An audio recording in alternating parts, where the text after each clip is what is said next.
जय हिंद दोस्तों, एक बहुत बड़ी अपडेट के साथ आपके सामने हाजिर हैं। आपको पता होगा कि नगर निगम में, जी हाँ, नगर निगम में 52,438 वैकेंसी आने वाला है और अलग अलग राज्य में आएगा।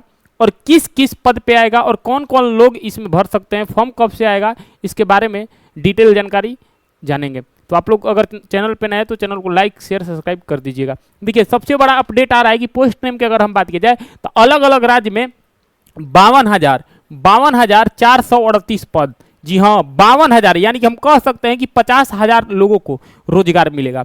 बेरोजगार का जो टैग है वो हट जाएगा सर। जो अलग अलग राज्य में 52,000 से भी अधिक पद पे भर्ती होने वाला है नगर निगम में। अब कह रहा है कि सर इसको मेल और फीमेल दोनों भर सकते हैं। इसमें क्या हाइट रहेगा, हाइट का कोई कैटेगरी नहीं है।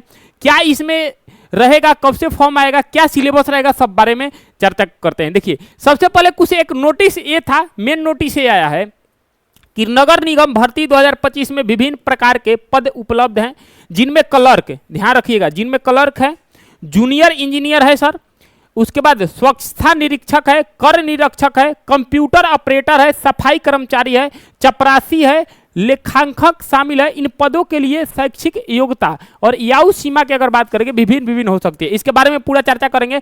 अब बात करेंगे इसका फॉर्म फिलिंग, यानी कि कह सकते हैं कि फॉर्म कब से फिलिंग होगा, तो ध्यान रखिएगा 21 मार्च, जी हाँ 21 मार्च से ये फॉर्म जो है ऑनलाइन होगा, जो आपको सरकारी रिजल्ट पे आपको देखने को मिल जाएगा। उसके बाद ये कब तक रहेगा, तो 19 अप्रैल तक, यानी कि 21 मार्च से लेकर 19 अप्रैल तक ये फॉर्म फिलिंग का डेट रहेगा। आगे पीछे हो सकता है, ध्यान रखिएगा।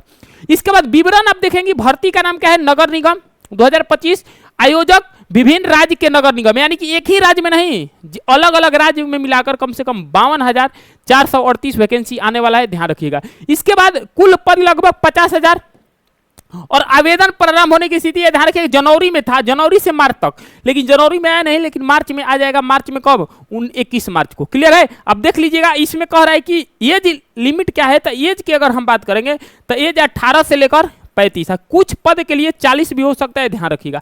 18-35 है, 18 से 35 है तो 40। आगे अगर हम बात करेंगे योग्यता क्या होना चाहिए, तो योग्यता अगर बात करेंगे 10वीं और 12वीं दोनों हो सकता है। देखिए, सबसे पहले अगर हम बात करेंगे, एक क्लर्क का पद है। अगर आप देख रहे होंगे क्लर्क के अगर पद की अगर बात करेंगे, दस्तावेज प्रबंधन और कार्यालय का कार्य करना पड़ेगा। क्लर्क के पद पे आप जाइएगा तो जूनियर इंजीनियर के अगर आप पद पे जाइएगा तो आपको काम क्या करना पड़ेगा, शहरी बुनियादी ढांचे का निर्माण के रख रखाव करना पड़ेगा। अगर आप स्वच्छता निरीक्षक के रूप में जाइएगा तो शहर की सफाई व्यवस्था का निगरानी करना है कि शहर सफाई है कि नहीं, क्लीन है कि नहीं, आपको निगरानी देखने को मिल सकता है।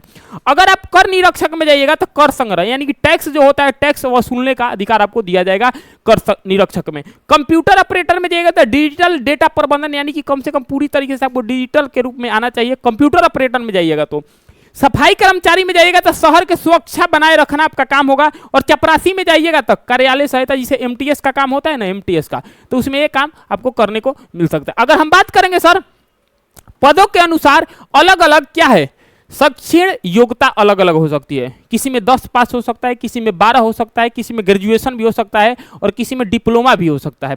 अब बात करेंगे, देखिए अगर आप चपरासी के फॉर्म भर रहे हैं, एमटीएस जिसको कहा जाता है, चपरासी कर रहे हैं, उनका न्यूनतम अगर बात किया जाए तो 8वीं या तो 10वीं, यानी कि 8वीं पास या तो 10वीं पास, ये चपरासी जिसे एमटीएस कहते हैं। क्या कहते हैं, एमटीएस कहते हैं, ये भी आप ध्यान रखिएगा। क्लर्क के पद पे आप जाइएगा 12वीं पास पे, तो इसमें तकनीकी पद होगा, संबंधित क्षेत्र के डिप्लोमा या डिग्री, यानी कि कह सकते हैं अगर आप क्लर्क के अगर पद पे जाइएगा तो ये आपको पास 12वीं पास होना चाहिए। क्लियर है। तकनीकी पद पे जाइएगा तो क्षेत्र में डिप्लोमा या डिग्री दोनों होना चाहिए।